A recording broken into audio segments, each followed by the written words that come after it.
Hello and welcome to the Moto Mash, brought to you by the Midweek Mashed Tattie Sportscast. I'm your host Harvey, with me today as usual, Michael and Paul. How are you doing, lads? Getting by.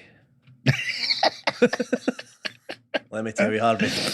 Let me tell you something. You two had a long weekend. Just let me tell you something. Loving you isn't the right thing to do. I'm Fleetwood Mac crazy. That's what I am. Well, Fleeting Wood Mac crazy, as if you will. Aye, the two of you are a bit worn out for different reasons. Michael, you were working in a faraway place yesterday, way up at Dingwall, and Paul, you were enjoying yourself at what were they called again? Fleeting Wood Mac or something. Fleeting Wood Mac. It was lovely, fantastic. Mammies and grannies everywhere. It's the youngest I've felt in fucking years. I was the youngest man in that venue. Not even lying.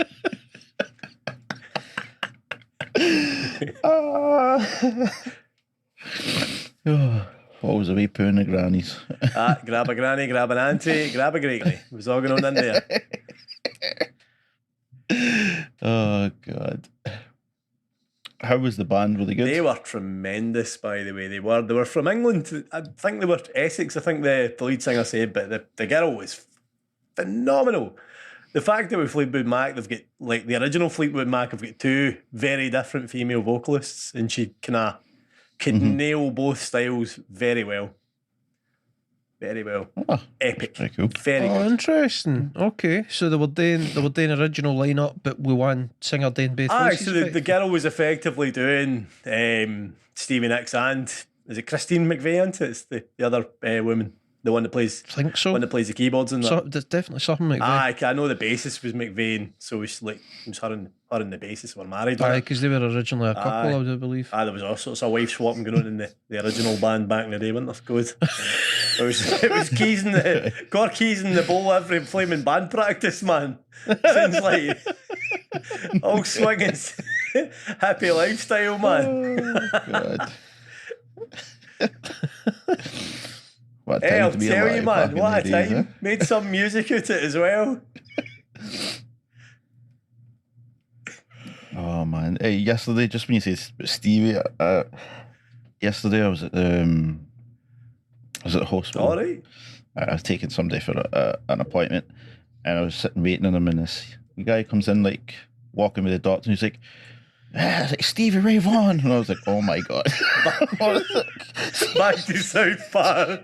South Park. You want the finger up going, I think you mean Stevie Ray Vaughan. Nudging the person next to you going, just goes up there and shits them britches. Damn britches, this hell no. The funny thing, I did say Stevie Ray Vaughan, by the way. I did say it, but nobody knew what I was talking about. I was like, Stevie Ray Vaughan, fuck you. Paul and Max for us. Oh, He's gone. I hear him dropping stuff. Oh, I was dropping stuff. Oh, God. Anyway, I think we should just get into it, shall we?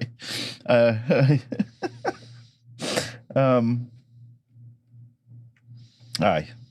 We'll talk about Michael's escapades up there at Dingwall and in the aftermath. So listen to that and you'll hear all about Michael's lovely Saturday that he had. A trip to the back arse anywhere. Yep. Oh, God. So this race weekend was Singapore.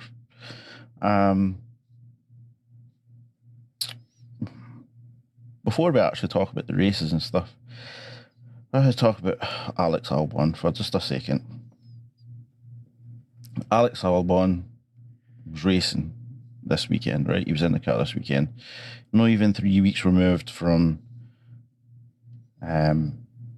spending 24 hours in intensive care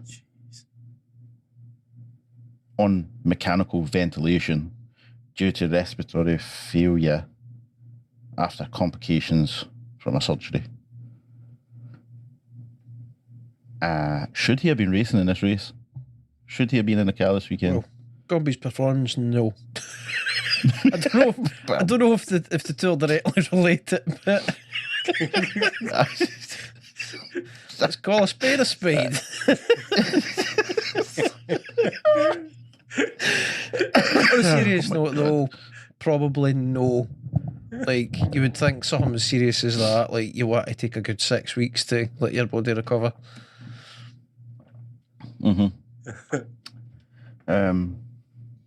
Aye. Especially here at Singapore, where it's touted as like F1's most difficult race, because of the corners and just the physicality of it, the duration of the race. So, I mean, I don't agree with him being out there, especially. I mean, Williams have nothing to fight for, really, essentially. You know, winning a championship, the dead last.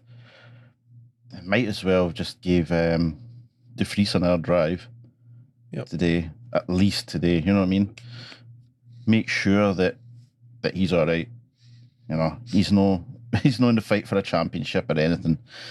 Like, let him recover. Let him, recuperate, recover. Make sure he's 100% before he gets back in. You know, but everybody was doing this. You know, it's an amazing feat he's managed to back, and da da da. Like, I was like, man, like, it's just a competitor. Like, when you love doing something, you just want to do it. Like, get back to it as quick as possible. You don't really think about your health, and you lie to be able to get back in. Do you know what I mean? You put yourself at risk. Not even that, but could have been putting other folk at risk as well. You know. Today, I mean, thankfully nothing serious happened, but I think it's probably a bit too soon. Maybe just a tad. For him to be when you've got your man De Vries, who's had a very successful week previously, then why no maybe extend that wee sort of chance for him to drive, just like you're saying, could have done well. Like. Formula One's funny for these kind of against all odds sort of look at the will to drive sort of thing. Like, was Kubica no like that before, when he did very bad accident and then come back into F1? Am I right in saying? Or am I thinking of Felipe Massa? Robert Kubica or Felipe Massa? What one was it? No, Massa had the hellish incident. Massa had he get smashed in the dome with a. Was it a tyre? Aye, something like that, I'm sure. Aye, the tyre. just the tyre bouncing down the road. Aye. Right. Donk. I mean, I can laugh about it now because it's, it's all fine. Aye. At the time, it was pretty. It was like, it was Kubica as well. He had a very serious accident, so he did and returned to F1 in 2019 to do very little, unfortunately, as it turned out. Like, when he was 2019, it didn't do nothing much.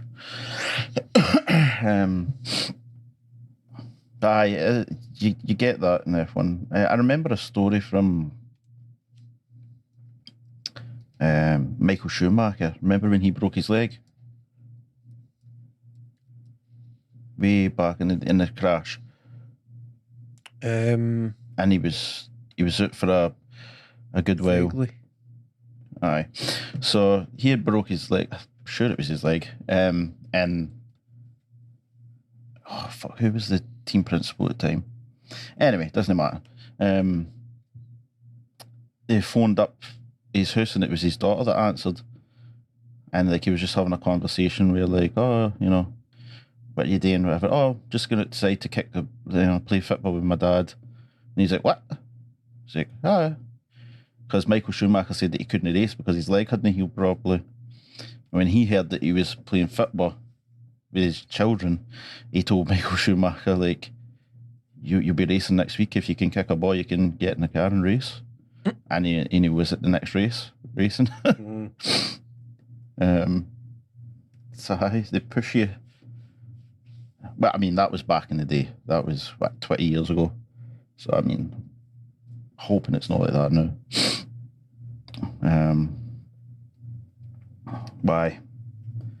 We should be taking some precautions there, I think. Just want to talk about Schumacher's. man, Mick Schumacher, it's not looking good for Mick Schumacher, I have to say. It's been reported that Haas are seriously thinking about replacing him with Hulkenberg.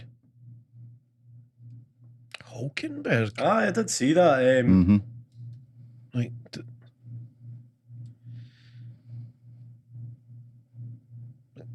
why? Well, I asked, that was the same thing that went through my head. I have no idea. That's not an upgrade, is it? In my opinion, no. In my opinion, that's not an upgrade. You have, Hulkenberg, who's past it, really. And you have Mick Schumacher that showing promise, showing that he has skill, just needs to improve. A bit more consistency. It'd help if his car was better. The thing there's an upside to the Mick Schumacher. The thing with Mick that I've kind of came to learn is that he's never really been known as a one-lap guy, as a strong qualifier. So if he's in a competitive car, he can get really good results in a race. He's a racing driver. He's got that in him. We've seen that a few times this season. When he goes kind of toe to toe with people, it really brings it out of him. So that, like, he needs a car, like, to get to be in contention for winning races. Like, he needs to be in a top car that he can win a race in for, sort of, let's say, starting at 8th, 7th, 6th, somewhere in there. But for him to get his Haas to high enough position to give him a half a chance in the race, he needs to really pull it out in qualifying, and that's the bit that he lacks more than anything else. Yep. So is F2 the season that he won the F2 championship?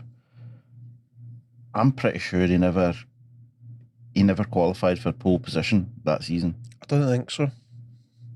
I'm pretty sure that it was always further back, and he always came in and won the race. Well, not won every race, but yeah, he was in contention to win the races because that's what he does. He races cars. Yep. He's a guy that would probably, in a half decent car, would probably benefit a lot for sprint races. I mean, because he maybe do like in a really good car. Let's say he comes in sort of top 10, just barely qualifying and like initial qualifying, then goes into a sprint, makes up a couple of places, comes into a race in a much better position, maybe makes up another couple of places, and then all of a sudden he's fighting for podium. Yep. So I think he would be great in a team like AlphaTauri or something like that. Like one of these cars that they're somewhat mediocre, like they're middle of the pack, but like they've got something stand out that can give him a chance, like whether it's straight line speed or whatever it is.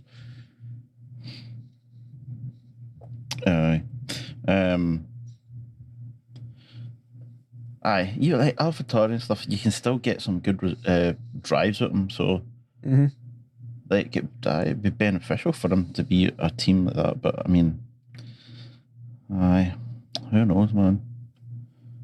I don't know. There's obviously, Ferrari are sticking with their two drivers, Mercedes with their two, Red Bull with their current two, Alpine is Ocon and Alonso, McLaren is Norris and Piastri. Yep. Alpine want to be Ocon and Alonso. Alonso's away. Aston Martin for Alonso, right? Oh, aye, sorry. Aye. So Alonso no be at Alpine. No. This is gone real. Alpine currently Jesus Christ. My Where mind. are we going here, Harvey? Oh dear. I don't know. Where Alfa is Romeo my is mind? their Bottas and Zhou. Yep. Yep. Aye. So who knows where Mick Schumacher goes, man? Him by the looks of it. I mean, what's Alpine's options? Either they re-sign Daniel Ricciardo, who left them, like a bloody cheating boyfriend, like I'm away for the new sexy thing, or Mick Schumacher. Yeah. I mean, he could go to Williams, but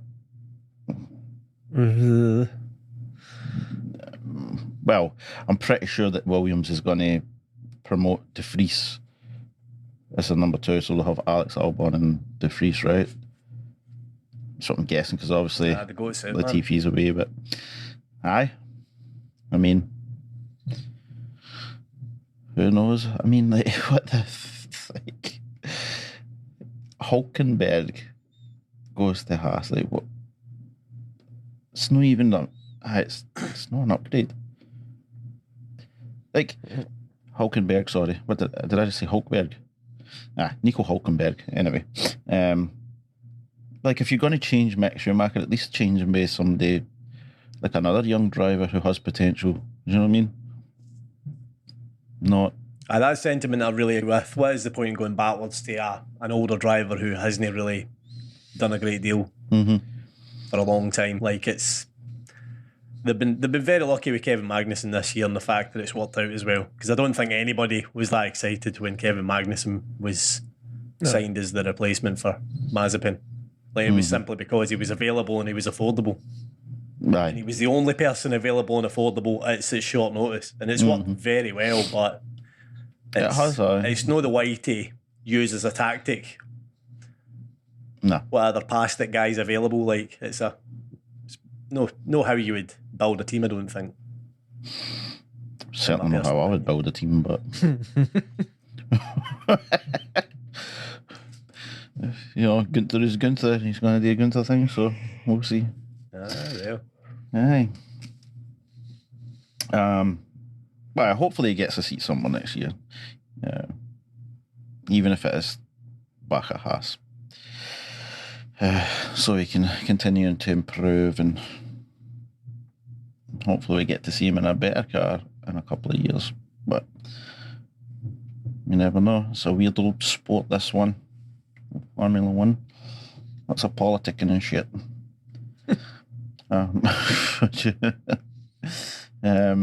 So that's Singapore.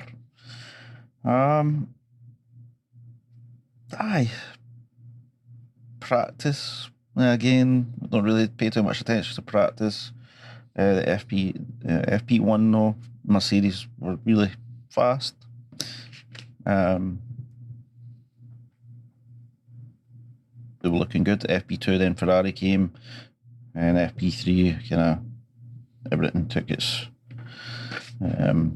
natural order.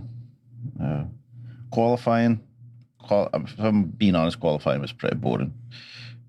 Q1, Q2, there's nothing really there. Q2 was, everybody was on the intermediates until Aston Martin decided to put the slicks on to see what they could do, and Lance Stroll immediately spun up. Vettel, he locked up. He was going too fast, couldn't make a corner. He just straight off on the run off. I mean, that was about as exciting as you got in Q2. Q3, same. Is there anything in the qualifying that you want to talk about? Just, I mean, I only saw the highlights of the qualifying. I didn't get to sit and watch it, but the kind of standout things for me was like Russell not making it through to Q3. He was, I mean, just barely missed out. It was like a few thousandths of a second out.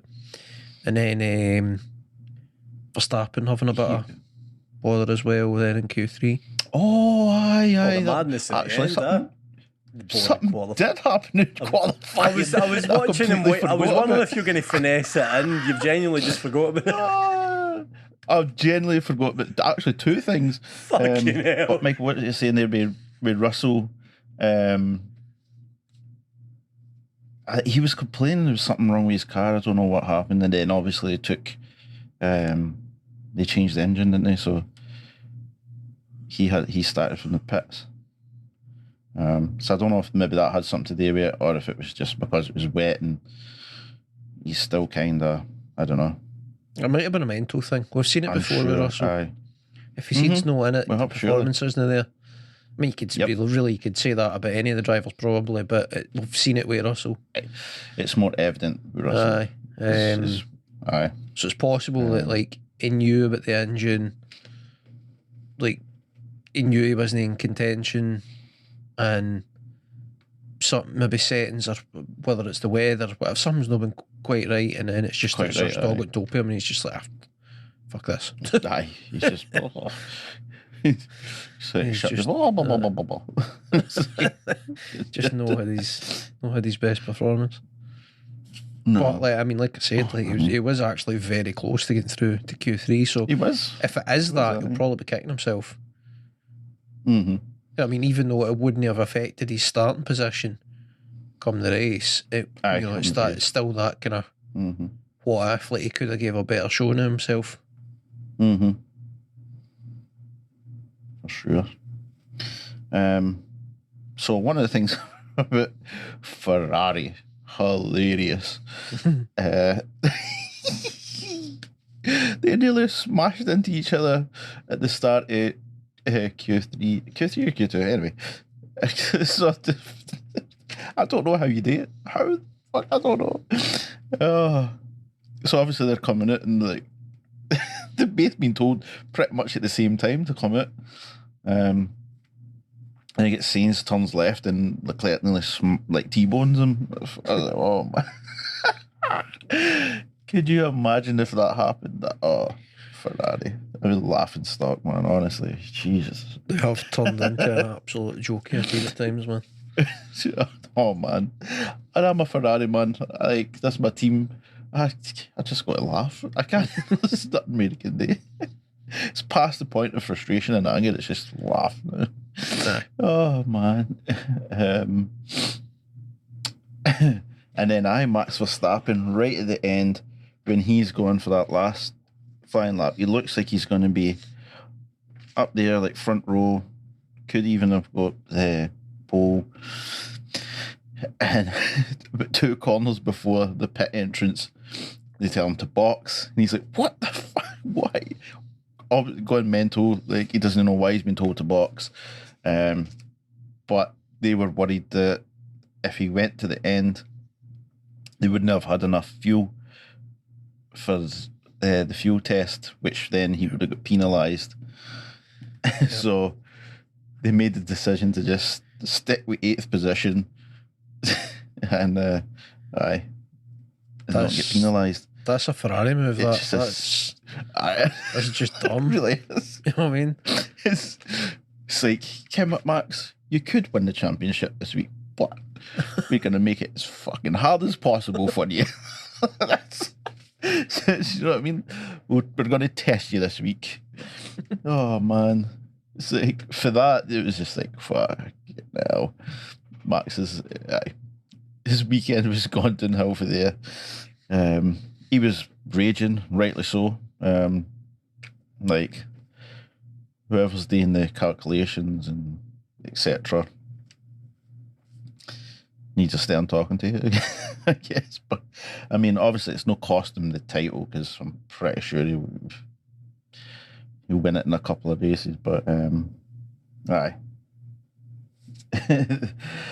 that aye, straight up Ferrari move, that, Michael, as you say, at the playbook of Ferrari.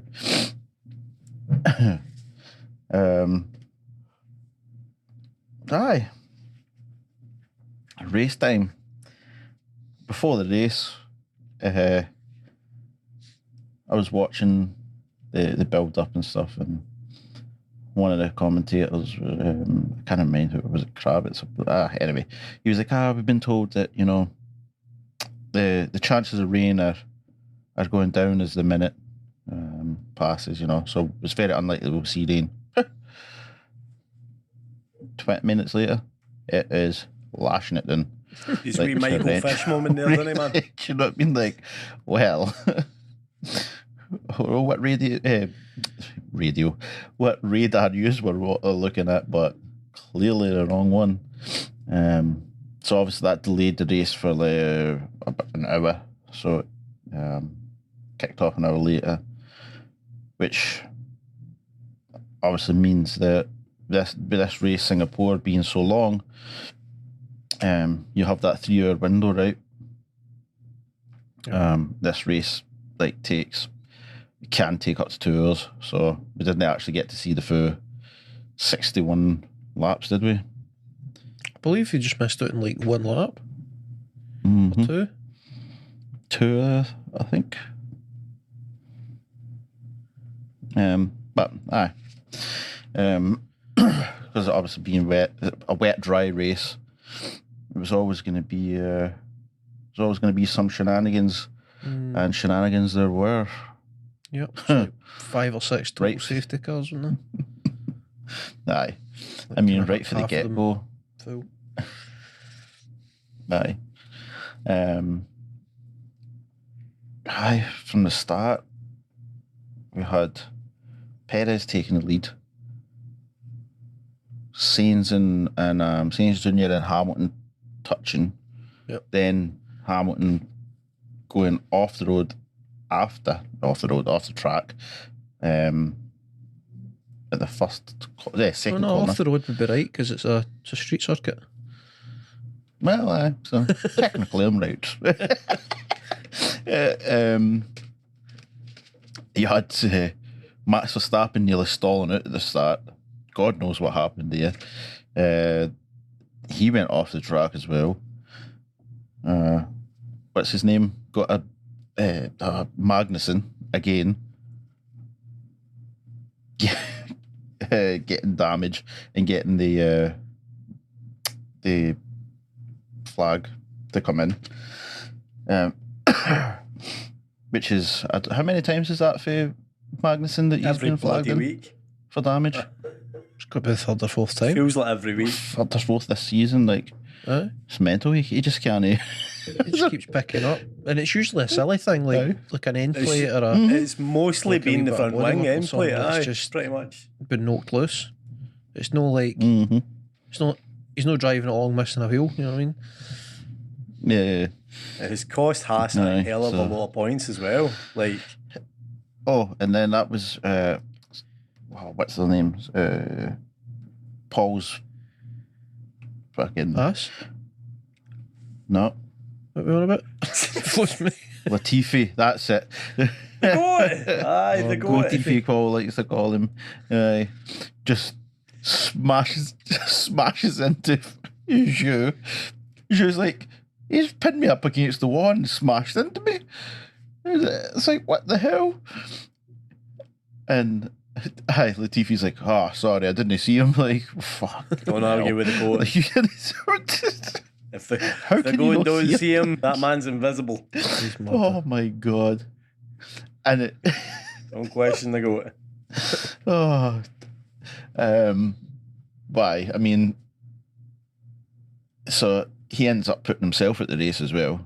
So, which, he's got the opposite superpower to John Cena. What's that? Goat Diffie. He's got the opposite superpower to John Cena. Everybody can see him, he can't see him else.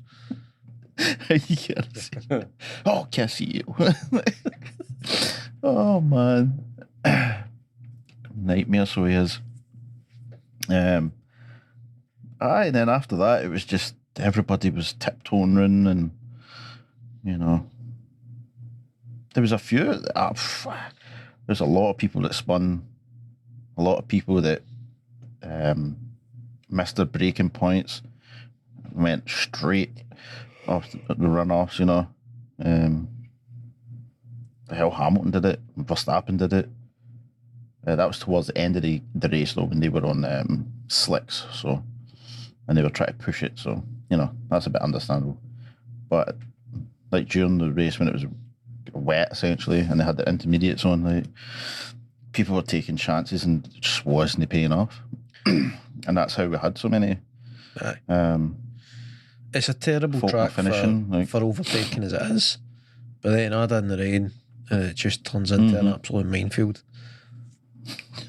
step off the You're line right, and but- you're gone. It's a, Touch a bit of water and away you go. you see, yeah,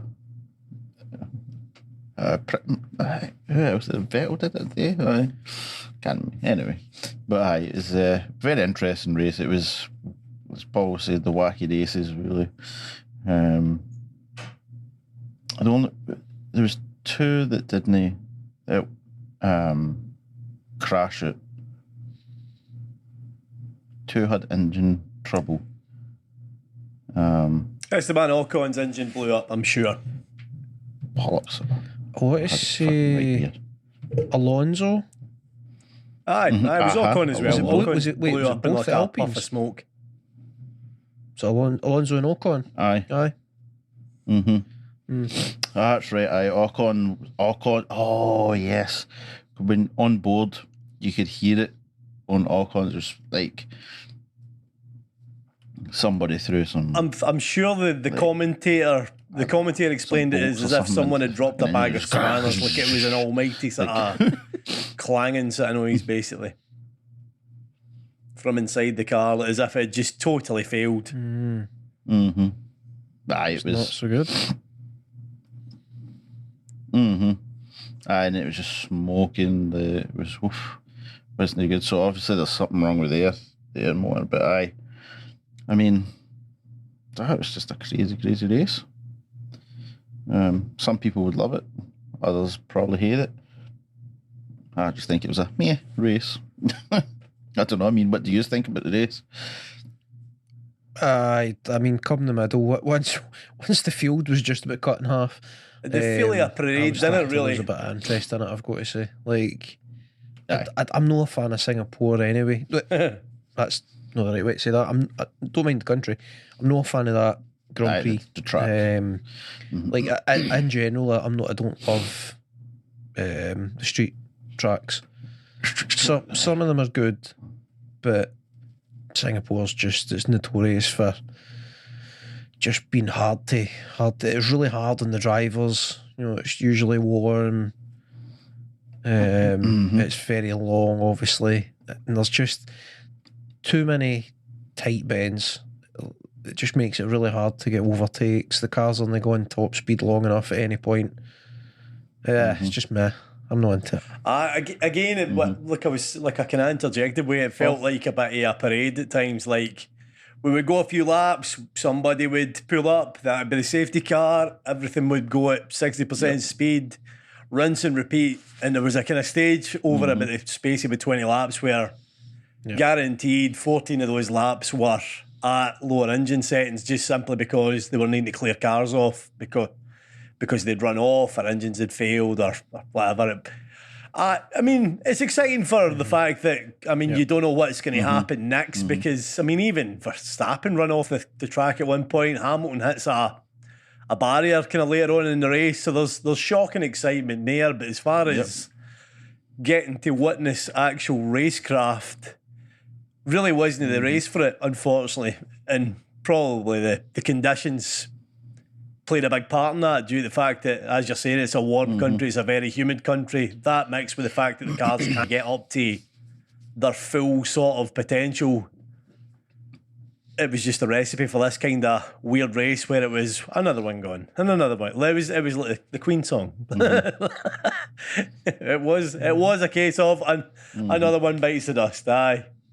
Whoever puts the video packages together for Sky wants to do a montage of the race, you're welcome for the idea for the song. Aye.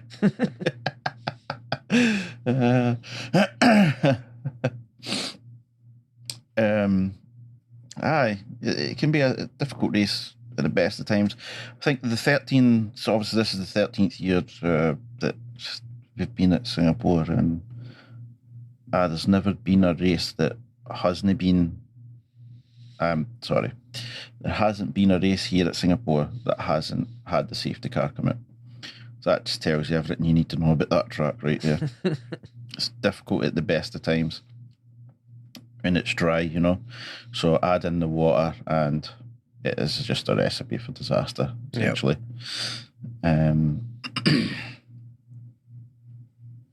Aye. It was, like you said, both of you said, really, once we got to a certain point in the race, it was just like a procession. There was hardly anything going on. Verstappen was taking a few people here and there when he could, but obviously DRS wasn't enabled till way down in the game. So yeah, it just wasn't a lot of passing. And you would think with the safety cars coming out and stuff, with the restarts, maybe you see a couple of folk passing there, but just didn't transpire because the tyres that they were on. Nobody wanted to change their intermediates because what's happened in the past with intermediates, if you change for a new set of intermediates, they I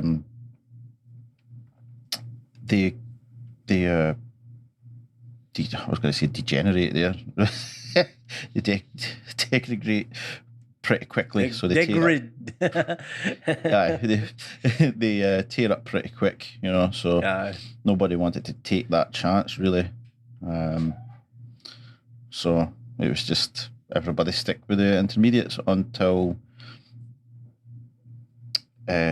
Russell had to go in and change. Was it his front wing? He had some damage, didn't he? After a wee touch with somebody, so they had to change. His tyre burst, if I remember correctly, running next to somebody. Aye, I think the front wing, and then he touched tyres with somebody and it burst his tyre.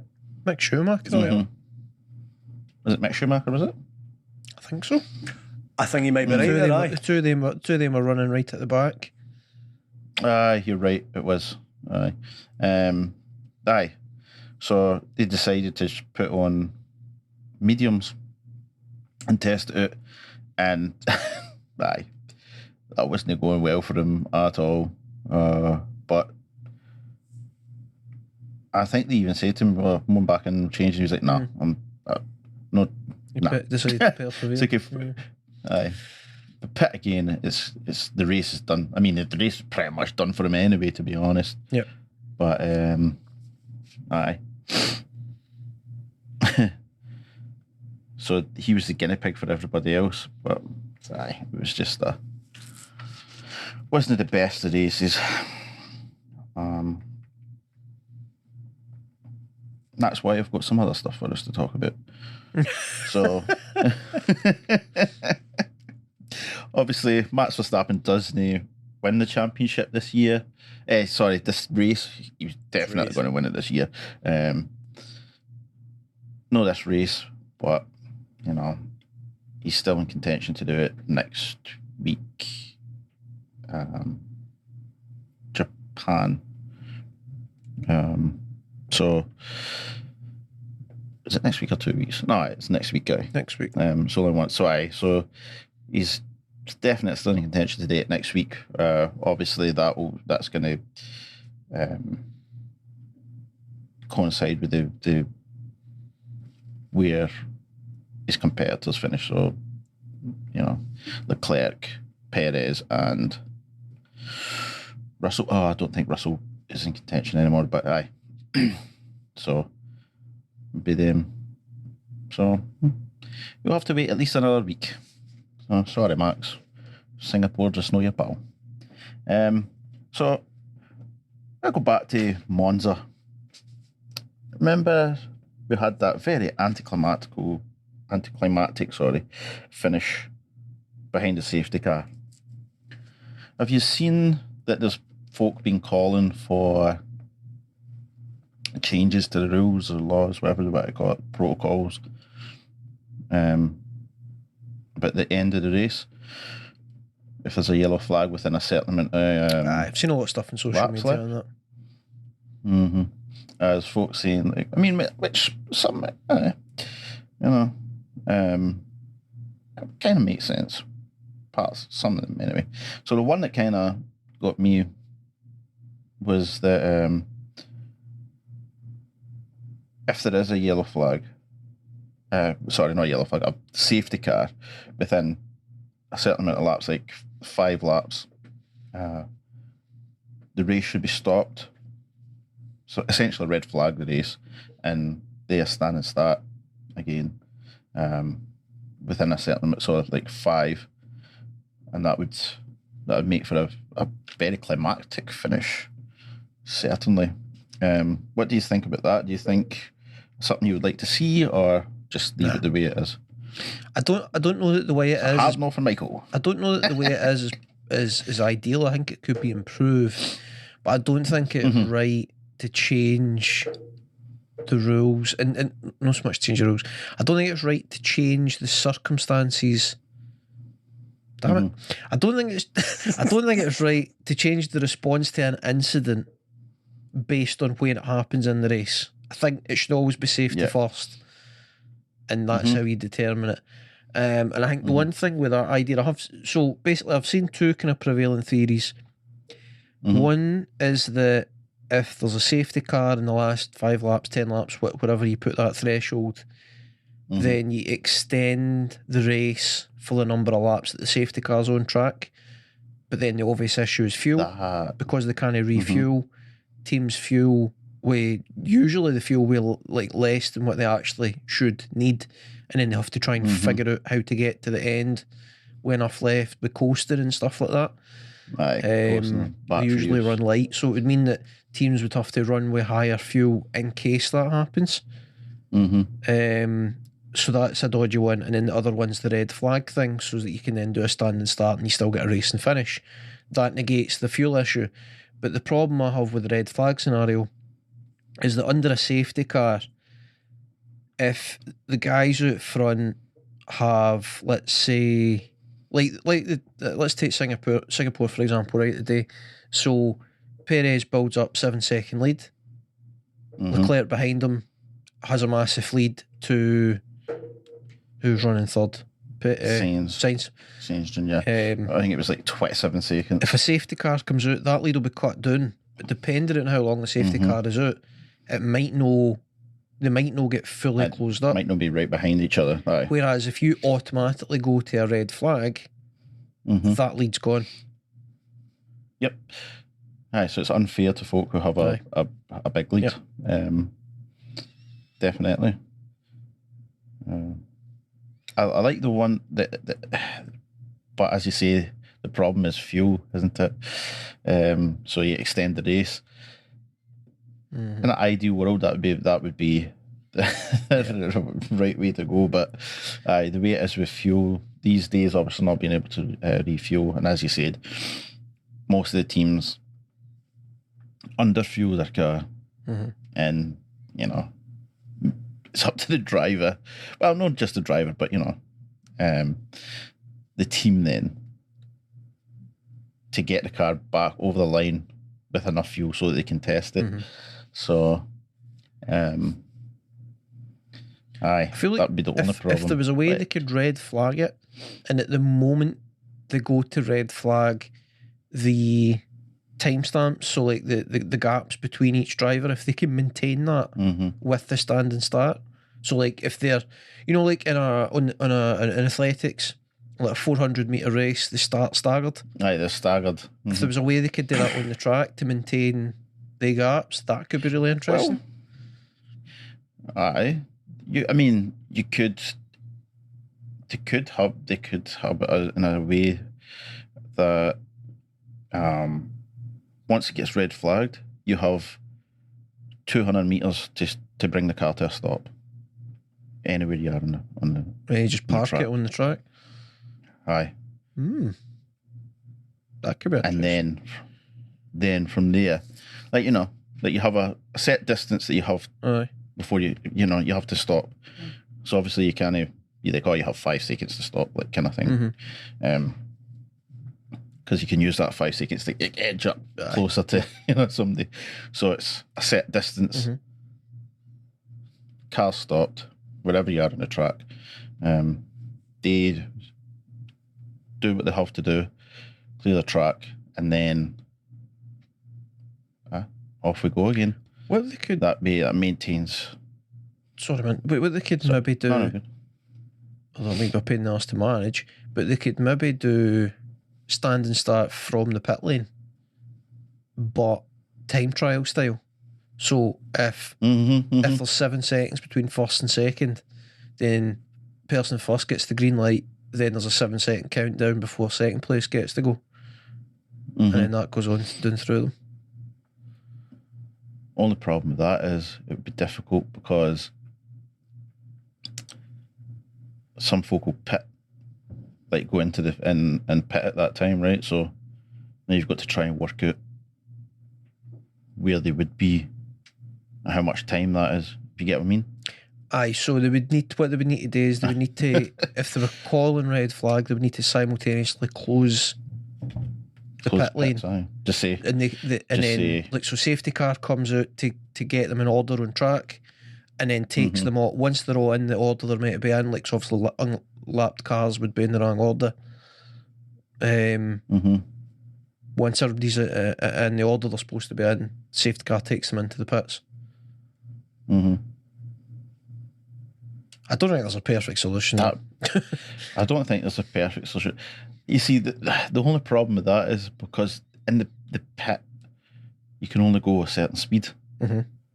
So the person who leaves first, they've got to have a proper big advantage in there. I don't know. I mean, you could line them up on the grid as well. You could do it for the grid, doesn't need to be for the pits. Aye.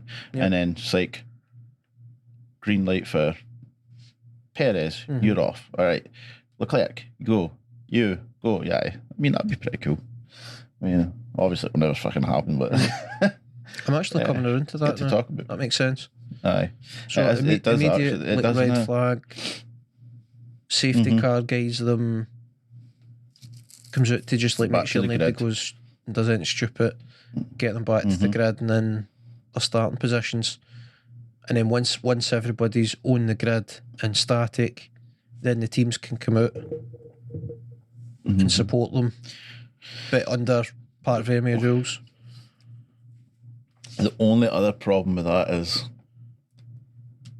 how does each individual driver know when it's their time to go?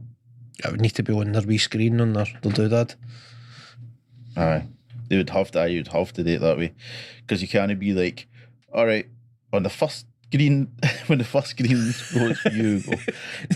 Imagine being 20 to the grid. Fucking is it my lights, turn? Aye, that's not right. Is it my turn? They could have smash into the back. They could have a wee guy with a what's the like kind of loudspeaker things. What they cried, you know, like the old kind of police shouting through the thing. Aye.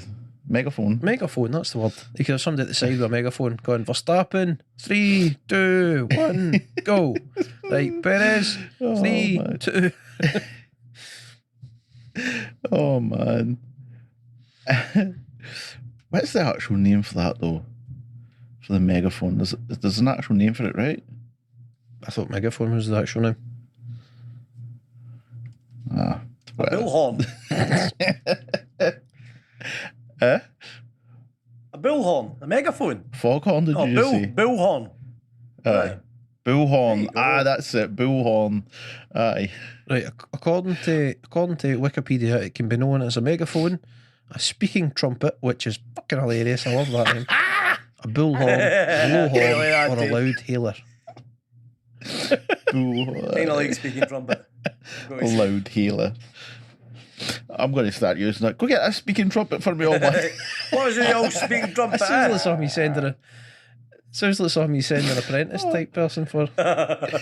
I'll wait to show up and see if you can get me a speaking trumpet.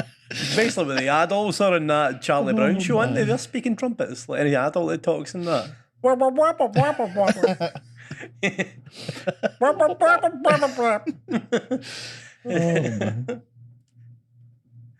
Oh, Lord.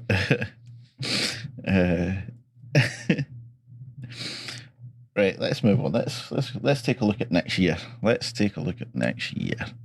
So, have you all seen the calendar for next year? 24 races. I haven't analysed it, but I have seen it.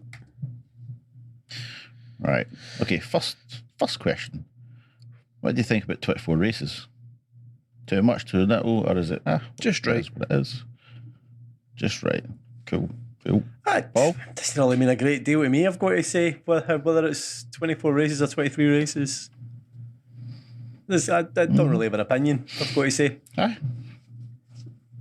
No, I've seen there's some folk I see out there. They're talking about, when's it too much going to be? When's it going to be too much for these drivers? 24 races, that's crazy. Blah blah blah blah blah. Like 24 races isn't that much.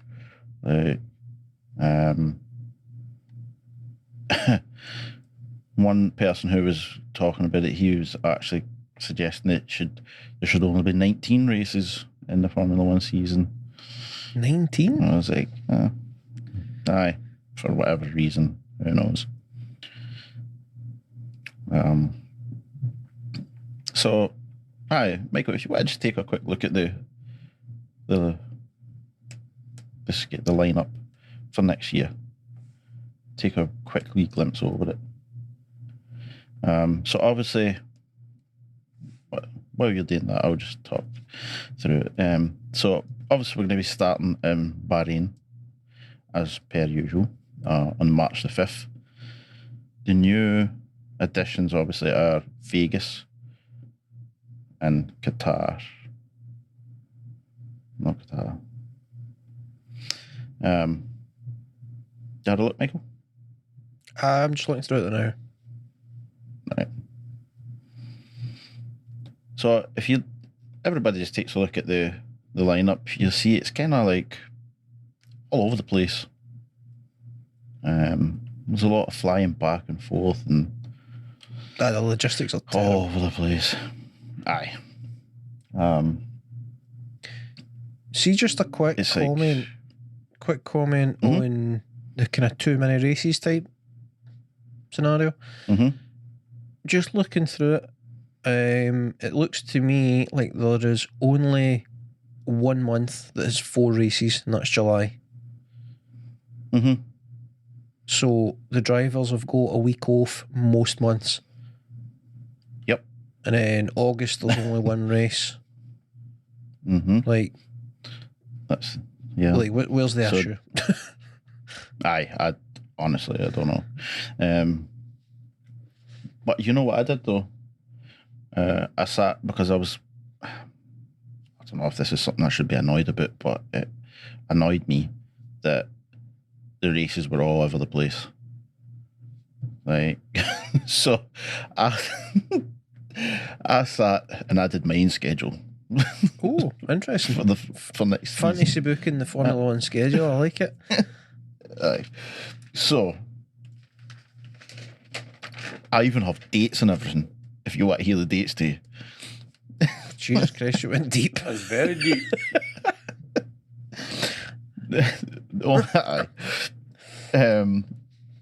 So, as usual, start off in Bahrain because they paid to be the first race, right? Yep. So that would be on March the 5th. This is for everybody, this is my schedule, okay? So you went when? Sorry, what was your date? March the 5th. Oh, you've kept the same date. Right, cool. Same first date. So Bahrain, March the 5th. Okay. Then we head over to China on March the 19th. So we take a 2-week break because the logistics to get them there could be a bit tricky, right? So we take 2 weeks to get there. Okay. Into China. For China, we go to Japan, and that would be on March the 26th. That's the week after. The week after that, we go to Singapore on April the 9th. To Singapore, right? Then we go to Australia. We have another 2-week break because from Singapore to Australia, if they're taking it by sea, could take a while. So, for Singapore, we go to Australia on April the 23rd. Okay. Then we have another wee break. So now we head into Europe. We go to Spain. That'd be May the 7th. On May the 14th, we're in shitey Monaco. May the 21st, we're in May 21st, we're in Monza. May 28th, we're in Austria. June the 4th, we're in Hungary. June the 11th in Belgium. June 18th in the Netherlands. 25th of June, we'll be in Imola. The 2nd of July, we'll be at Silverstone in the UK. And then we have a 2-week break. We fly off to Brazil. July the 16th. And then fly to Miami. That'll be on July the 30th. So Miami will be July 30th. Austin, September the 3rd. Mexico on September the 10th. Las Vegas, September the 17th. And then we'll have a wee break there. Go to Canada on October the 1st. Then we have another break because we've got to go to Azerbaijan on October the 15th. Another wee break to get to Saudi Arabia on October the 29th. Then Qatar on November the 5th. And then we finish in Abu Dhabi on November the 12th. There we go. Interesting. It's all region. You know, you go for this region, then you go to that region, that region, that region. Simple. And you have May and June, up to the 6th, up to the 2nd of July. For May the 7th to July the 2nd, you have a race every week in the summer. Cool. Can't ask for more.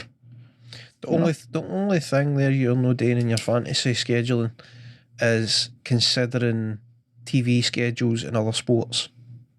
So like that's a great starting point. But then you would have to go and look and see like what are other major sports doing.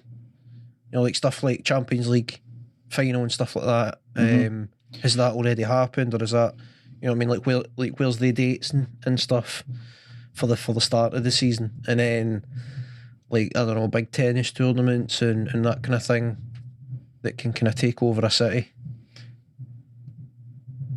I didn't do all that yet. I can do it though. Or maybe I step towards insanity. I don't think there's too many. But aye. I mean, sure you could work around that. That's actually pretty simple to work around. No doubt, man. But aye. It's just that it's Definitely it's like the there's a phrase that I can't think of. This is a running theme with my brain. Hey. But there's it's like the thing that nobody's going to consider. You know, like people will look at that schedule that Formula One have put out, and they might think the logistics are terrible. Maybe they don't mind it. You know, they might think it's too many races. Maybe they don't mind. Whatever. Maybe they think it's just right. But nobody's going to sit and think, "Oh, I see what they did there." You know what I mean? Like they've not put a race on that weekend because this is on. Everybody will be watching that, or whatever the case may be. Yep.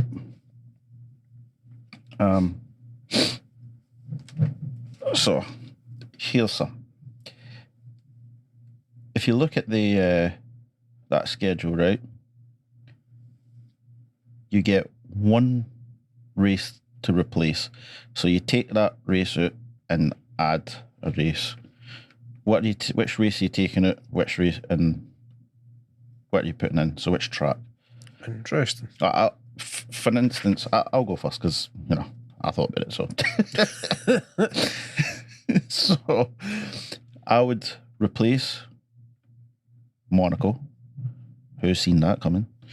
And I would replace it with this. There's a track in America that I really like. Laguna Seca. Have you ever heard of it? Rings a bell. I would replace it with that. I mean, see if you go onto YouTube and just type in Laguna Seca. Actually, you can put Laguna Seca and just put F1 test drive, and it'll come up with a video for like 10 years ago. And just look at that. Like the reason why I would love it to be in F1 is it's completely different to what they have there. Like some of the corners that are like there's a corner that's called a corkscrew because it starts high and it comes down, winds down. Like it's a nice track. I would love F1 to race here, but probably never happen. But that would be my choice. Doing a quick Replace Google. Monaco. Doing a quick Google, it looks like Laguna it needs some money spent on it. It's currently listed as a grade 2 track, which can do up to definitely. F2. So it would need to get a bit of money spent on it to get it up to a grade 1 so that it could have F1 at it. Oh, aye. This is just, that's why I said it would never happen. I would just love F1 to race, yeah. But I definitely wouldn't happen. They'd have to upgrade it quite a bit, but it's just, going uphill, like there's a steep hill to go up, steep hills to come down while you're going around a corner. Just, Cool. It would bring something different to F1. F1 world. My pick would have many similarities to what you're going on about. I would get rid of, I would love to get rid of Monaco too, but if I could only get rid of one, I would take away Jeddah. I don't think they should be going to Saudi Arabia. And I would bring the Nürburgring back. But again, it needs upgrades and stuff. The Nürburgring, but that was on my mind too, the Nürburgring, but yeah. I don't know. I think the Seca would bring something completely different, but aye. So what you don't think we should do?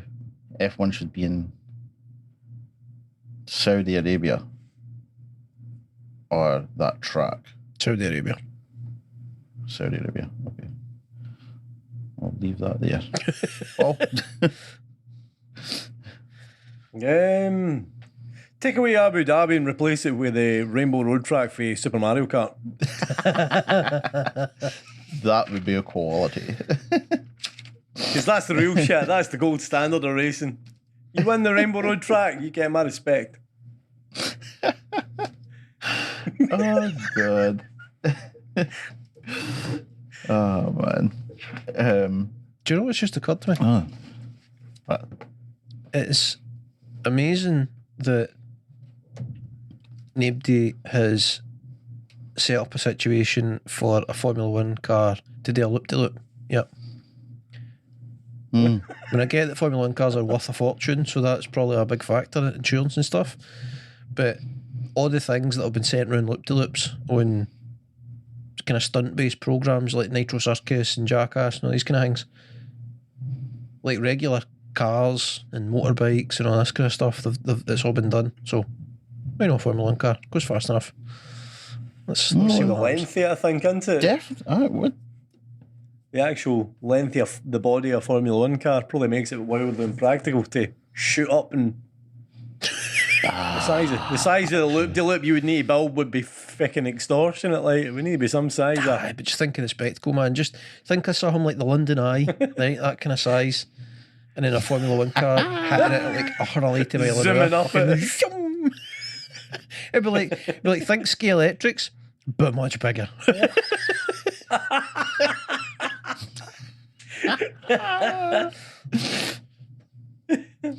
I mean, somebody's done a video on it. You should, can an F1 car loop the loop? So the question's been asked, Mike. There are more out there like you who wonder.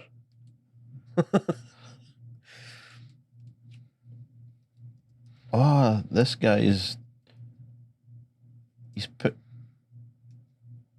He's in it with an old F1 car. All right. Aye. So it's not even a modern one that he's trying it with. It's an old one. But like He's that got the kind of visuals Sterling and- Moss drove round the circuit kind of car. Or Aye, a Stirling Moss. Aye. one of them. I always think that's what all commentators always sound like. They're always very posh and talking very quickly. Oh, God. All right. Before we wrap up. Hold on a minute. Yeah. Oh, my God. Wait. Yes. Right. So I have come across a YouTube video, right? And it's from Guinness World Records, and it is largest loop-the-loop in a car record, or whatever, right? And it is a thing, no that far away from what I'm describing. It's like London Eye-esque, not quite as big as that. And it's like a family car looking thing. Oh, right, okay. I'm already on it. Oh, it's getting by the it's adverts, by the way. Let's see if it tells me in the description. It is a Jag, by the way. That is Jag, aye. It's the F-Pace. Mm-hmm. So if that big ass car can do it, 100% a full-on car. I've got it on.